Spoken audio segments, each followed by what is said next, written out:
December மாதம் வாக்குத்தத்தம் சங்கீதம் 91 வசனம் 11. உன் வழிகளிலெல்லாம் உன்னை காக்கும்படி உனக்காக தம்முடைய தூதர்களுக்கு கட்டளையிடுவார். நம்முடைய வழிகளிலெல்லாம் அவருடைய தூதர்கள் காக்கும்படி ஆண்டவர் நமக்கு கட்டளையிடுவார். இந்த மாதம் முழுவதும் கர்த்தர் நம்மை காக்க அவர் துணையாயிருப்பார். பகல் முழுதும் மேக ஸ்தம்பமும் முழுதும் அக்கினி வெளிச்சமும் இஸ்ரவேல் ஜனங்களை தேவன் பாதுகாத்து நடத்தினார். அவர்களுக்கு அரணாயிருந்தார், அவர்களுக்கு போதுமானவராயிருந்தார், அவர்களுக்கு கோட்டையாயிருந்தார். அவர்கள் வழிகளில் கர்த்தர் தூதர்களை அனுப்பி அவர்களை பாதுகாத்தார்.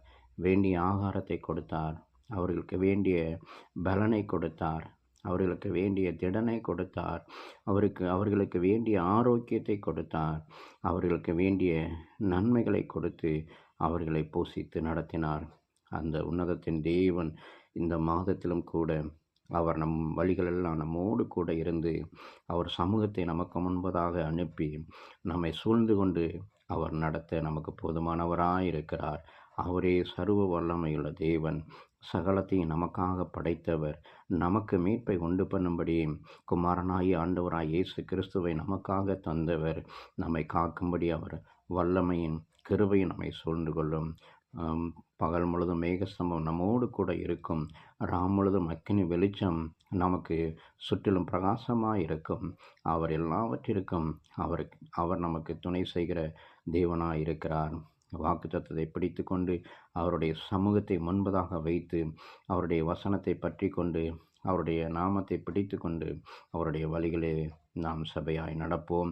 ஆண்டவர் நம்மை பாதுகாக்கவும், நம்மை பலப்படுத்தவும், நம்மை நிலைநிறுத்தவும், நம்மை மேன்மைப்படுத்தவும் அவர் வல்லமையுள்ளவராக இருக்கிறார். அவரே சகலத்தையும் செய்ய வல்லமையுள்ளவர். அவரால் செய்யக்கூடாத அதிசயமான காரியம் ஒன்றுமில்லை என்று நாம் வேதத்தில் பார்க்கிறோம். அவர் சகலத்தையும் செய்ய வல்லமையுள்ளவர். இந்த வல்லமையின் தேவனை நாம் உறுதியாய் பிடித்து கொள்வோம். அவருடைய வசனத்தை பற்றி கொண்டு அவருடைய உன்னத பாதத்தை பிடித்து கொண்டு நாம் சபையாய் நடப்போம். ஆண்டவர் உங்கள் ஒவ்வொருவரையும் ஆசீர்வதிப்பாராக.